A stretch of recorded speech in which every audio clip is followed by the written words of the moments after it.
नमस्कार दोस्तों, आप सभी दर्शकों का वंदे मातृभूमि चैनल के इंफॉर्मेटिव वीडियो सीरीज के इस नए एपिसोड में हार्दिक अभिनंदन। Tariff bomb. जी हाँ दोस्तों, हम किसी बॉम्ब की बात नहीं कर रहे बल्कि यूएस प्रेसिडेंट डोनाल्ड ट्रंप के फोड़े हुए टैरिफ रेट के टेरर की बात कर रहे हैं। टैरिफ टेरर ये एक नई स्ट्रेटजी जैसा साउंड करता है। हालांकि यूएस प्रेसिडेंट डोनाल्ड ट्रंप अपने इस तरीके की वर्किंग स्टाइल के लिए पूरे वर्ल्ड में फेमस रहे हैं। आइए समझते हैं कि ये आखिर टैरिफ बॉम्ब या टैरिफ टेरर की स्ट्रेटजी जो है यूएस की, वो है क्या। यूएस ने अभी पिछले 2-3 महीने से ये टैरिफ रेट इंक्रीज करने के एक तरीके का साइकोलॉजिकल प्रेशर बना रखा है। भारत समेत लगभग विश्व के 70 ट्रेडिंग पार्टनर्स कंट्रीज पे, जो कि अमेरिका से एक्सपोर्ट बिजनेस करते हैं। जी हाँ दोस्तों, Bharat including European union, Japan, south Korea, Pakistan, Bangladesh, Sri Lanka और इस तरह से 70 देशों के अगेंस्ट उन्होंने रेसिप्रोकल टैरिफ को इंक्रीज करने की स्ट्रेटजी अडॉप्ट की और उसका अनाउंसमेंट किया।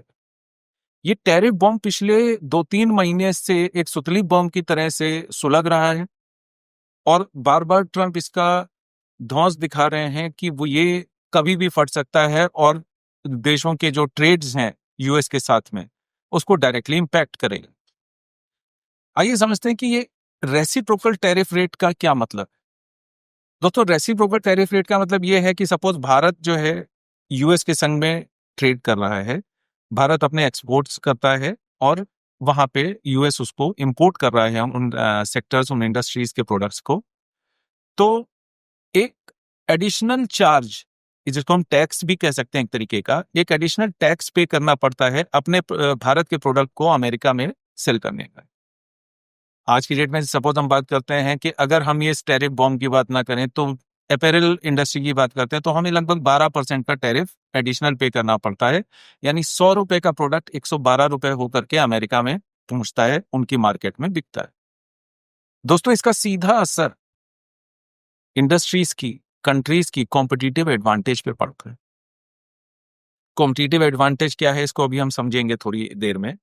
तब तक हम ये समझते हैं कि अब यूएस ने ये डिफरेंट टैरिफ रेट्स को अनाउंस करके एक तरीके का साइकोलॉजिकल गेम, एक तरीके के प्रेशर टैक्टिक का इस्तेमाल कर रहे हैं अपनी आर्म ट्विस्टिंग स्ट्रेटजी के लिए।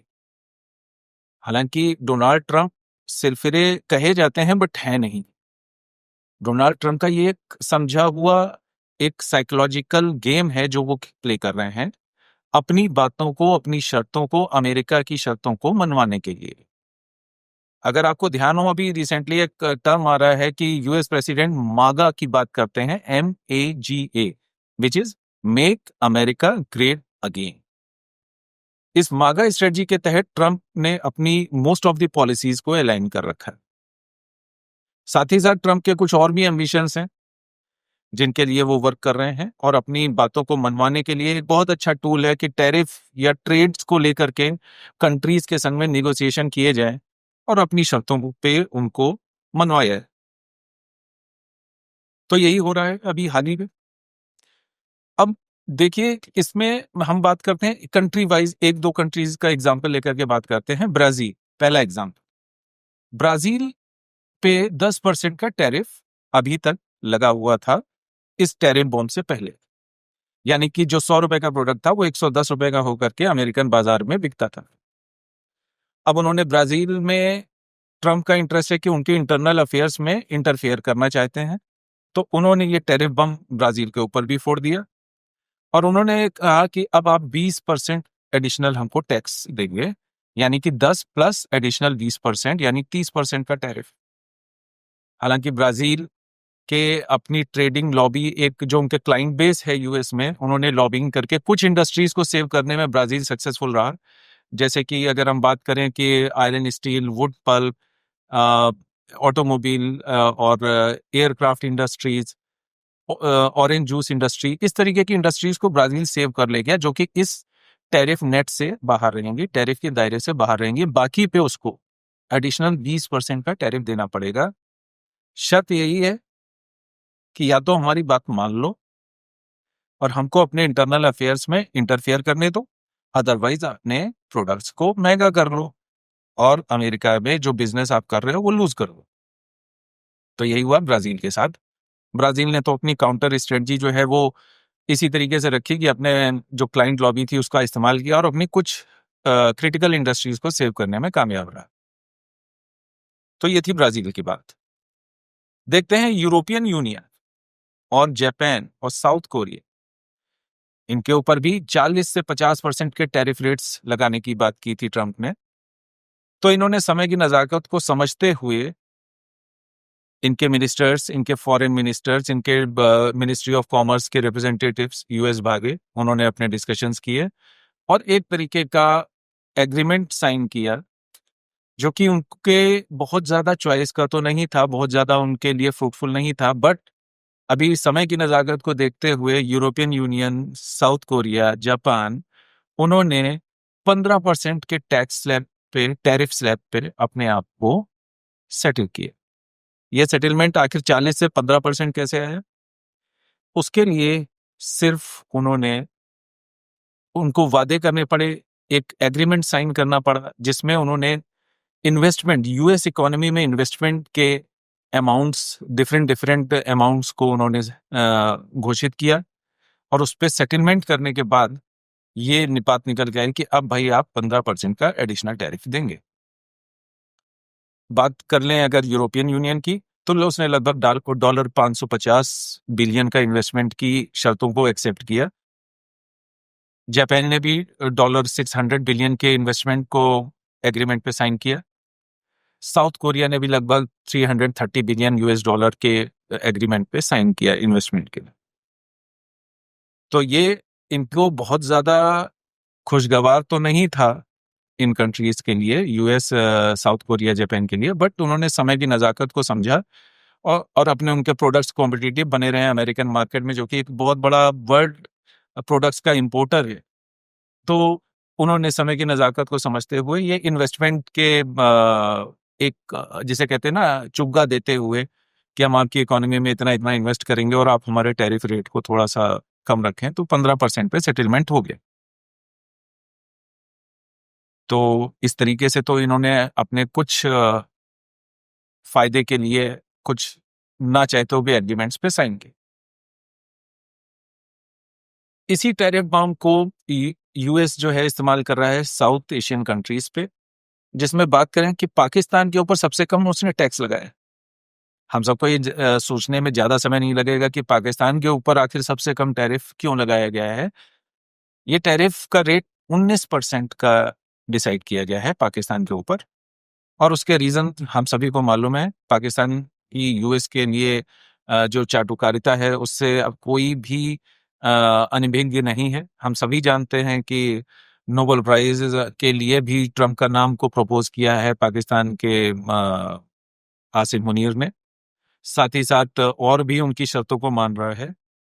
तो इस तरीके से पाकिस्तान के ऊपर 19% का टैक्स, बांग्लादेश और श्रीलंका के ऊपर 20% का टैरिफ रेट, भारत के ऊपर 25% का टैरिफ। जी हाँ। तो सीधा सा समझ में आता है कि भारत की जो एक वास्ट मार्केट है उसको कब्जा करने के लिए यूएस अपने एक प्रेशर टैक्टिक्स का इस्तेमाल कर रहा है और हाई टैरिफ रेट का तुर्रा दिखा रहा है। लेकिन भारत अभी भी अपनी शर्तों पे अडिग है। खासतौर से अगर यहाँ पे हम बात करें एग्रीकल्चर और डेयरी इंडस्ट्रीज की, जहाँ पे एक पेच फंसा हुआ है। यूएस कहता है कि आप ये इंडस्ट्री खोल दीजिए हमारे कंट्री के फार्मर्स के लिए और हमारी कंट्री की कंपनीज के लिए, जिस पे भारत बिल्कुल तैयार नहीं है। अभी अभी हाल ही में प्राइम मिनिस्टर मोदी जी ने यहाँ पे डिक्लेयर किया कि भारत के farmers, youth employment, farming industry, ये सब बहुत ही हमारे लिए बहुत खास इंडस्ट्रीज हैं और इनका हित सर्वोपरि, इसके हित से कोई कॉम्प्रोमाइज नहीं करेंगे। आप बाकी किसी और सेक्टर पे बात करना चाहते हैं तो उसके लिए ओपन है, और उसके लिए हमारा ट्रेड डेलीगेशन लगातार एक डील पे वार्ता चल रही है यूएस के साथ में, और वो उसको फाइनलाइज करने में लगा हुआ है। अब भारत के लिए 25% का टैरिफ रेट, और साथ ही साथ एक और बात पे मैं आपका ध्यान ले जाना चाहूंगा कि अभी प्रेसिडेंट डोनाल्ड ट्रंप ने एक और तुर्रा फेंका है कि भारत और रशियन डेड इकोनॉमी। जी हाँ, आप भी वैसे ही हंस सकते हैं जैसे मुझे थोड़ी सी हंसी आ रही है। इन्होंने आईएमएफ और वर्ल्ड बैंक के जितने भी वर्ल्ड लेवल की क्रेडिट रेटिंग एजेंसीज हैं, उनके डेटा को नकारते हुए भारत और यूएस इकोनॉमी, सॉरी भारत और यूएसएसआर, भारत और रशियन इकोनॉमी को डेड इकोनॉमी करार दिया है। साथ ही भारत को यह भी बोला गया है कि आपके ऊपर 25% टैरिफ तो लगेगा, लेकिन अगर आपने रशिया से अपने ऑयल इंपोर्ट्स और साथ ही साथ डिफेंस इक्विपमेंट्स को इंपोर्ट करना जारी रखा तो आपके ऊपर एडिशनल पेनाल्टी नहीं लगेगी। हालांकि इसके बारे में अभी ट्रंप शांत हैं, उन्होंने कोई भी एडिशनल डिक्लेरेशन किया नहीं है, लेकिन ये अनाउंसमेंट व्हाइट हाउस की तरफ से होते हैं। अब ऐसे में भारत के पास ऑप्शंस क्या, ऑप्शंस की बात करते हैं तो एक तो ऑप्शन सीधा सीधा है, जैसे European union, Japan, south Korea ने इन्वेस्टमेंट का एक जिसे कहते हैं दाना डालते हुए कि हम आपकी इकोनॉमी में इतने % का इन्वेस्टमेंट करेंगे या इतने सर्टेन US बिलियन डॉलर्स का हम इन्वेस्ट करेंगे, पर आप हमारे टैरिफ रेट को 15-20% की रेंज में रखिए, जो कि बहुत फायदे का तो नहीं होगा, लेकिन फिर वही कहेंगे कि समय की नज़ाकत को समझना पड़ेगा और हमारे लिए क्या बेहतर है उसको समझते हुए अपने प्लान को इम्प्लीमेंट करना। तो मैं तो यकीन से कह सकता हूं कि जो हमारे मिनिस्ट्री ऑफ एक्सटर्नल अफेयर्स और मिनिस्ट्री ऑफ कॉमर्स के रिप्रेजेंटेटिव वहां पे डिस्कशन कर रहे हैं, वो भारत के हित में ही होंगे और वो अपनी बातों को कुछ शर्तों को मानते हुए मनवाने में कामयाब हो जाएंगे। एक दूसरा ऑप्शन भी भारत के पास खुला हुआ है। जो फार्मिंग इंडस्ट्री की बात हो रही है, यहाँ पे एग्रीकल्चर इंडस्ट्री की बात हो रही है, वहां पे यूएस का सोयाबीन, कॉर्न, कैनोला ऑयल, इसके इंपोर्ट को लेकर के भी जो यूएस है वो कहता है कि आप इनको हमसे खरीदिए। आज की डेट में अगर हम देखें तो हम इंडोनेशिया से पाम ऑयल बहुत ज्यादा परसेंटेज में बाय करते हैं, तो हमारे पास एक ऑप्शन है कि हम इंडोनेशिया से पाम ऑयल ना बाय करते हुए यूएस से कैनोला ऑयल इंपोर्ट कर सकते हैं। हालांकि ये थोड़ा सा महंगा होगा, लेकिन हमारे पास एक ऑप्शन की तरह से हम इसका इस्तेमाल कर सकते हैं।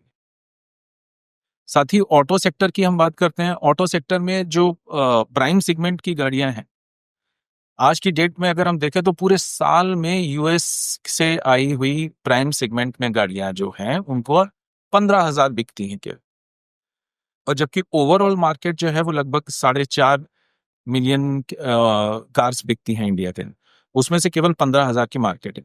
तो एक हम अपना स्ट्रेटजी यहाँ पे बना सकते हैं कि हम जो प्राइम सेगमेंट है कार्स का उसको ओपन कर सकते हैं यूएस कार मार्केट के लिए, यूएस कार मैन्युफैक्चरर्स को।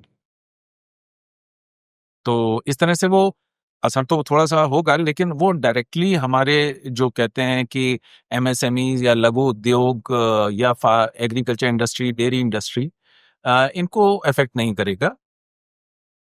तो ये भी एक ऑप्शन हो सकता है।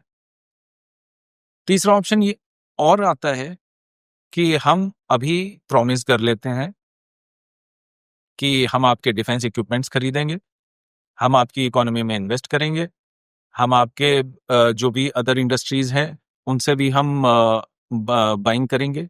तो इस तरीके का हम अभी कुछ दिन के लिए टाइम बार्गेन करने के लिए हम इस तरीके की स्ट्रेटजीज का कोर्ट पे एग्रीमेंट कर सकते हैं। बाकी आने वाले समय में देखा जाएगा। मैं आने वाले समय की बात क्यों कर रहा हूँ, क्योंकि अगर आप गौर करें तो आने वाले 15 महीने में आसपास वहां पे मिड टर्म इलेक्शन होने, यूएस में मिड टर्म इलेक्शन हो गया, जिसका असर सीधा सीधा डोनाल्ड ट्रंप गवर्नमेंट पे पड़ सकता है और संग में उनके लिए हुए कुछ मनमाने डिसीजंस पे भी उसका नेगेटिव असर हो सकता है। तो दोस्तों, हमने अभी समझने की कोशिश की कि ये टैरिफ बॉम्ब क्या है, इसके पीछे की मंशा क्या है डोनाल्ड ट्रंप की, और उसको काउंटर करने के लिए क्या पॉसिबल ऑप्शंस हो सकते हैं भारत के पास। तो इस पे चर्चा जैसे जैसे अभी आगे चीजें अनफोल्ड होंगी और बहुत सी चीजें निकल के आएंगी, तो हम इसको फिर से अपने नए एपिसोड में कवर करेंगे। अभी जो हमने समझने की कोशिश की कि टैरिफ बॉम्ब क्या है, ये किस तरीके की साइकोलॉजिकल और प्रेशर गेम यूएस प्ले कर रहा है अदर कंट्रीज के साथ में, और उसको काउंटर करने के लिए क्या ऑप्शंस या क्या पॉसिबिलिटीज भारत के पास अवेलेबल है। नए एपिसोड में हम आपके साथ फिर मिलेंगे। तब तक के लिए हमारे चैनल वंदे मातृभूमि को लाइक कीजिए, सब्सक्राइब कीजिए। आपका बहुत बहुत धन्यवाद। नमस्कार।